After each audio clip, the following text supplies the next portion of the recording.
আসসালামু আলাইকুম। আমি রাসেল রানা, পঙ্গলি টেক ইউটিউব চ্যানেলের পক্ষ থেকে আপনাদেরকে স্বাগতম।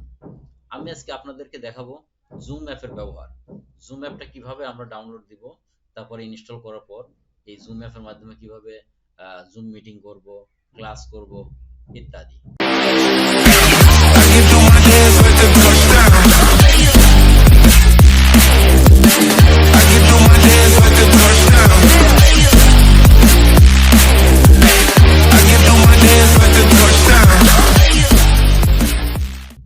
জুম অ্যাপ ডাউনলোড দেওয়ার জন্য আমরা প্রথমে একটি ব্রাউজারে যাব। তো আমি যাচ্ছি গুগল ক্রোম ব্রাউজারে। গুগল ক্রোম ব্রাউজারে গিয়ে আমরা প্রথমে লিখব zoom app free download. Zoom free download, download centre zoom. এরপর ডাউনলোডের আইকন চলে আসবে, আমরা ডাউনলোডের উপর একটা ক্লিক করব। ডাউনলোড, আপনারা দেখতে পাচ্ছেন জুম অ্যাপটি ডাউনলোড হচ্ছে। ডাউনলোড হওয়ার পরে আমরা এটা ইনস্টল করব।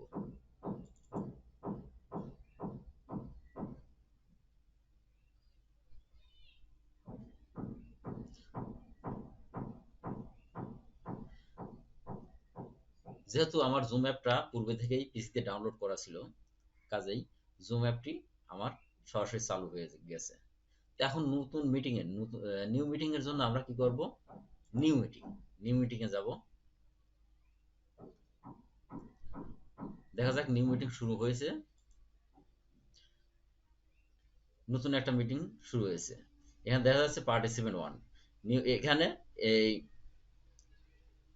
স্ক্রিনের বাম সাইডে নিচে একটা লেখা আছে মিউট। এখানে যদি আমরা ক্লিক করি আনমিউট, আনমিউট করলে আমরা কারোর কথা কেউ শুনতে পাবো না এবং আমার কথা অন্যরা শুনতে পাবে না। এর পরের আইকনটা রয়েছে স্টার্ট ভিডিও। এটার উপর ক্লিক করলে ক্যামেরা অন হবে। যেহেতু আমার ক্যামেরাটা ভিডিও রেকর্ড হচ্ছে, এই কারণে আমি ক্লিক করার পরও এটা চালু হচ্ছে না। এরপর আছে সিকিউরিটি। এই সিকিউরিটি অপশনটা শুধুমাত্র যে হোস্ট তার ক্ষেত্রেই দেখাবে। এই সিকিউরিটির অপশনের মধ্যে রয়েছে লক মিটিং। এই লক মিটিংটা যদি চালু রাখি তাহলে এই মিটিংটা অন্য কেউ দেখতে পারবে না, শুধু লক অবস্থায় থাকবে। ইনেবল ওয়েটিং রুম, এই ইনেবল ওয়েটিং রুম যদি চালু থাকে তাহলে দেখা যাবে যে কেউ এই মিটিংয়ে যোগ দিতে চাইলে প্রথমে হোস্টের অনুমতি দরকার হবে, তারপরে সে যোগ দিতে পারবে। হাইড প্রোফাইল পিকচার, এখানে হাইড প্রোফাইল পিকচার করা থাকলে পরে প্রোফাইল পিকচারটা হাইড হয়ে থাকবে। এখানে দেখা যাচ্ছে অ্যালাউ পার্টিসিপেন্টের কিছু অপশন আছে। এখানে শেয়ার স্ক্রিন, শেয়ার স্ক্রিনে যদি টিক চিহ্ন দেই আমরা তাহলে দেখা যাবে যে কেউ শেয়ার করতে পারবে। চ্যাটে টিক চিহ্ন থাকলে চ্যাট করতে পারবে। রিনেম দেমসেলফ, নিজেরা নিজেরা রিনেম করতে পারবে। আনমিউট দেমসেলফ, আনমিউট দেমসেলফে টিক চিহ্ন দেওয়া থাকলে যারা পার্টিসিপেন্ট আছে তারা নিজেরা নিজেরা আনমিউট করতে পারবে। এরপরে কি start video, start video stick চিহ্ন দেওয়া থাকলে যারা পার্টিসিপেন্ট আছে তারা নিজেরা ভিডিও অন অফ করতে পারবে। এরপরে আমরা নিচের দিকে দেখা যাচ্ছে শেয়ার স্ক্রিন। এই শেয়ার স্ক্রিনে ক্লিক কর, শেয়ার স্ক্রিন, শেয়ার, এরপরে আবার শেয়ার। এর মাধ্যমে আমরা স্ক্রিন শেয়ার করতে পারবো। এরপরে স্টপ শেয়ারিং এ ক্লিক করলে শেয়ারিংটা চলে যাবে। এটা হচ্ছে জুম মিটিং এর বেসিক জিনিস।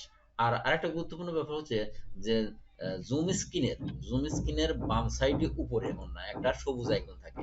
এইখান থেকে দেখা যায় যে জুম ইনভাইট লিঙ্ক, এখানে জুম মিটিং লিঙ্ক পাওয়া যাবে। তার বাদে পার্টিসিপেন্ট আইডি, এখানে আইডি পাওয়া যাবে এবং এই আইডির মাধ্যমে কি অন্যরা এই জুম মিটিং এ যোগদান করতে পারবে। এরপর এখানে আসছে একটা পাসকোড। পাসকোড এখানে একটা নিউমেরিক পাসকোড আছে। এই নিউমেরিক পাসকোডের মাধ্যমে যে কেউ জুম মিটিং এ যোগদান করতে পারবে। আমি এখানে ইন মিটিং ফর অল, এটা ক্লিক করলে মিটিং সবার জন্য অফ হয়ে যাবে। এখন আবার আমি যাব হলো শিডিউল মিটিং। শিডিউল মিটিং যদি অন করা থাকে, শিডিউল মিটিং এ গিয়ে এখানে তারিখ, সময়, তারপরে কত সময় মিটিংটা ডিউরেশন হবে, এইগুলো সিলেক্ট করে দিলে ওই নির্দিষ্ট সময়ে মিটিং শুরু হবে। তো এখানে আর একটা গুরুত্বপূর্ণ জিনিস হলো পার্সোনাল মিটিং আইডি। এই পার্সোনাল মিটিং আইডি টিক চিহ্ন দেওয়া থাকলে এটা পার্মানেন্ট মিটিং আইডি লিঙ্ক পাওয়া যাবে। সেভ, এই যে যে টাইমে আমরা সেভ করে দিছি এই টাইমে নির্দিষ্ট সময় পরে জুম মিটিং শুরু হবে। এরপরে এখানে আরেকটা জিনিস হয়েছে জয়েন মিটিং। জয়েন মিটিং এর মাধ্যমে অন্য কোনো জুম মিটিং এর মিটিং আইডি এবং পাসপোর্ট দিয়ে অন্যের মিটিং আমরা জয়েন করতে পারবো। Share screen